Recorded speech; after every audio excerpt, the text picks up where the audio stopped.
Chapter 25. And Samuel died, and all the Israelites were gathered together, and lamented him, and buried him in his house at Ramah.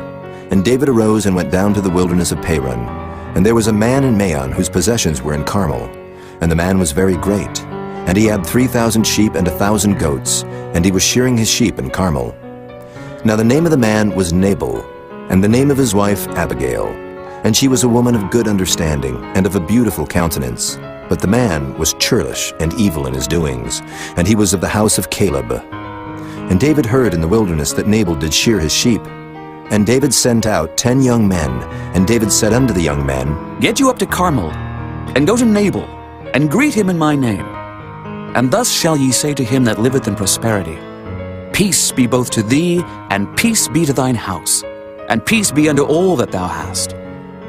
And now I have heard that thou hast shearers. Now thy shepherds which were with us, we hurt them not, neither was there aught missing unto them, all the while they were in Carmel. Ask thy young men, and they will show thee. Wherefore let the young men find favor in thine eyes. For we come in a good day. Give, I pray thee, whatsoever cometh to thine hand, unto thy servants, and to thy son David. And when David's young men came, they spake to Nabal according to all those words in the name of David, and ceased. And Nabal answered David's servants and said, Who is David, and who is the son of Jesse? There be many servants nowadays that break away every man from his master. Shall I then take my bread and my water and my flesh that I have killed for my shearers, and give it unto men whom I know not whence they be? So David's young men turned their way, and went again, and came and told him all those sayings. And David said unto his men, Gird ye on, every man his sword. And they girded on every man his sword, and David also girded on his sword.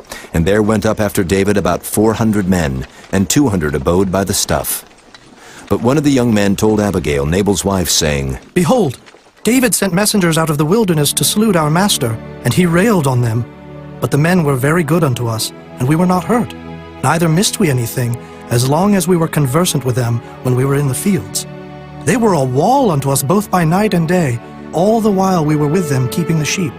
Now therefore know and consider what thou wilt do, for evil is determined against our master, and against all his household. For he is such a son of Belial, that a man cannot speak to him. Then Abigail made haste, and took 200 loaves, and 2 bottles of wine, and 5 sheep ready dressed, and 5 measures of parched corn, and 100 clusters of raisins, and 200 cakes of figs, and laid them on asses. And she said unto her servants, Go on before me. Behold, I come after you. But she told not her husband Nabal. And it was so, as she rode on the ass, that she came down by the covert of the hill, and behold, David and his men came down against her, and she met them.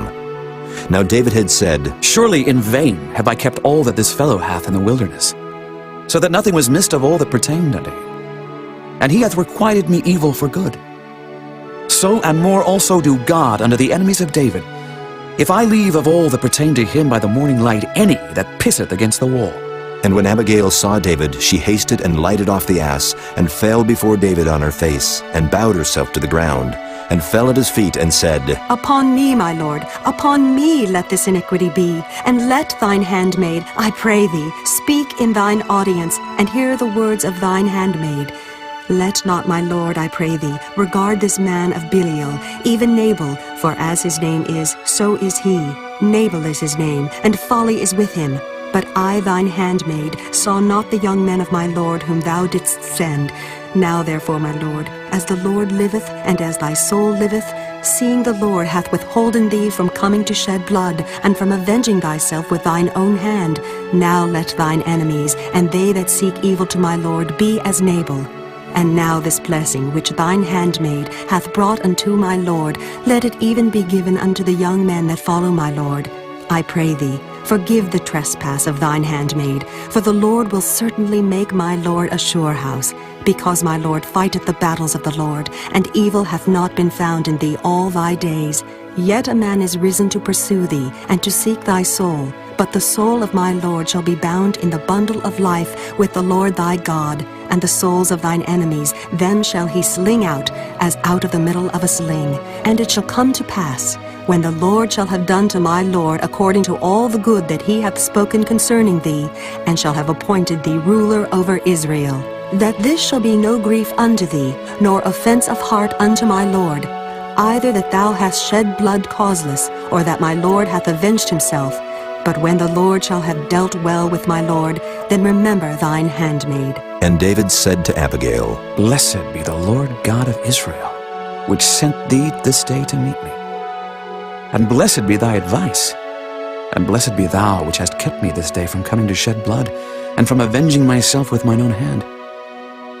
For in very deed as the Lord God of Israel liveth, which hath kept me back from hurting thee, except thou hadst hasted and come to meet me, surely there had not been left unto Nabal by the morning light any that pisseth against the wall. So David received of her hand that which she had brought him, and said unto her, Go up in peace to thine house. See, I have hearkened to thy voice, and have accepted thy person. And Abigail came to Nabal, and behold, he held a feast in his house, like the feast of a king. And Nabal's heart was merry within him, for he was very drunken. Wherefore she told him nothing, less or more, until the morning light. But it came to pass in the morning, when the wine was gone out of Nabal, and his wife had told him these things, that his heart died within him, and he became as a stone. And it came to pass about 10 days after, that the Lord smote Nabal, that he died. And when David heard that Nabal was dead, he said, Blessed be the Lord, that hath pleaded the cause of my reproach from the hand of Nabal, and hath kept his servant from evil. For the Lord hath returned the wickedness of Nabal upon his own head. And David sent and communed with Abigail to take her to him to wife. And when the servants of David were come to Abigail to Carmel, they spake unto her, saying, David sent us unto thee to take thee to him to wife. And she rose and bowed herself on her face to the earth, and said, Behold, let thine handmaid be a servant to wash the feet of the servants of my lord. And Abigail hasted and arose, and rode upon an ass with 5 damsels of hers that went after her. And she went after the messengers of David, and became his wife. David also took Ahinoam of Jezreel, and they were also both of them his wives. But Saul had given Michal his daughter, David's wife, to Phalti, the son of Laish, which was of Gallim.